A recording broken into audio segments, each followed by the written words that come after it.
Hi, I'm Dave Koss, and I wanted to talk a little bit about a countdown I designed. I had a lot of fun designing it for Thomas Nelson live events.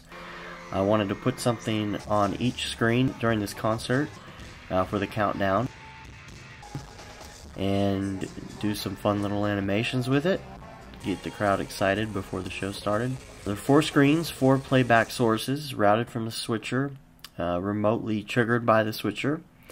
And time code was actually run to the lighting console, so we had accurate lighting to go with it, and stereo sound for the little pieces like the rocket ship going by or the fireworks going off. We started with a design concept, and I had to match the style sheet provided by the client. So I came up with some still frame concepts and came up with some initial concepts: smoke, fireworks, rockets, pinball, electricity, and then a little transition into the intro. So I designed the clock using some looping numbers and had to do base 6, which was kind of interesting to do. It's always kind of interesting to do. And I made it loopable so I could save on render time a little bit. And all 4 screens were actually designed in the same 3D environment so that the reflections and light would be accurate across all screens at the same time. So if something happened on one screen, you'd see it happen, see like the light and reflections from it on another screen.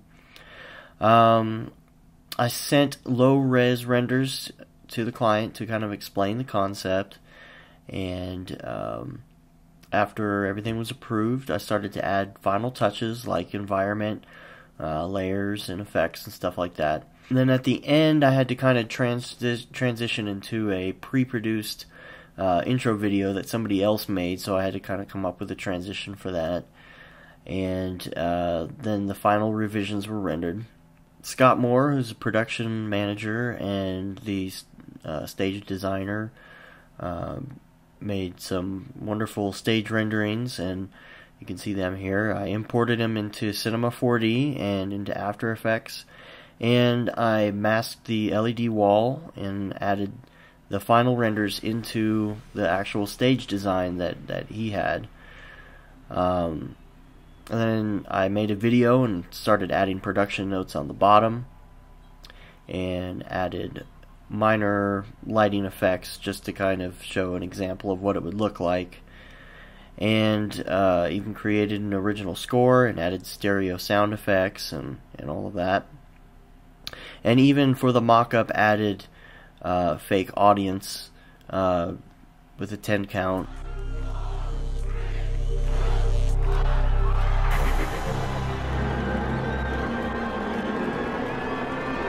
Then for programming with Tony Franzen. He was kind enough to stay up late with me and work out some of the lighting effects. You can see the clock in some of these shots. I think we were up pretty late that night. I created a rundown of all the timecode cues, and Tony started to create each lighting cue one at a time. Then each cue was matched with the exact video timecode.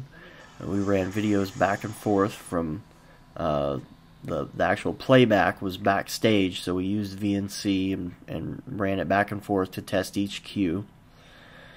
And the timecode from the video would trigger each lighting cue.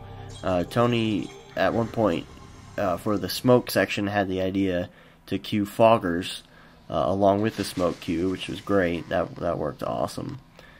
And after finishing the cues, we played it all back to make sure everything worked. You can see in the bottom right corner, it's about 3:30 in the morning at this point.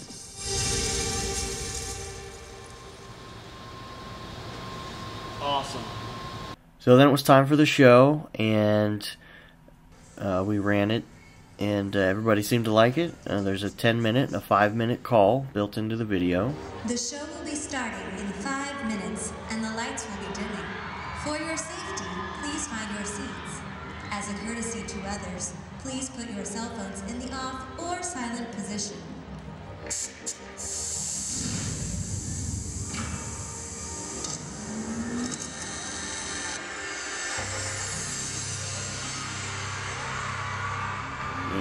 playback devices are cued with the push of one button from the switcher. The director on the show, Patrick Eaton, had all the playback devices set up so he could hit one button on the switcher and it would start the playback. So right here, you can see the smoke, and you can see the foggers going off there. So we got down to threes. You can see the fireworks going off, and we've got stereo sound, so you can hear it going off on whatever side of the stage the firework is on.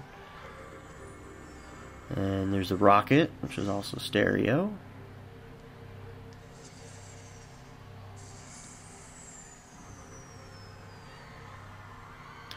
And the pinball, which is my favorite, bounces up and goes back and forth, and we did this little tilt thing with the stage. Then once we got to the end, there's electricity, and then some crazy light stuff, and then the transition into the intro video. And that's pretty much how we pulled that off.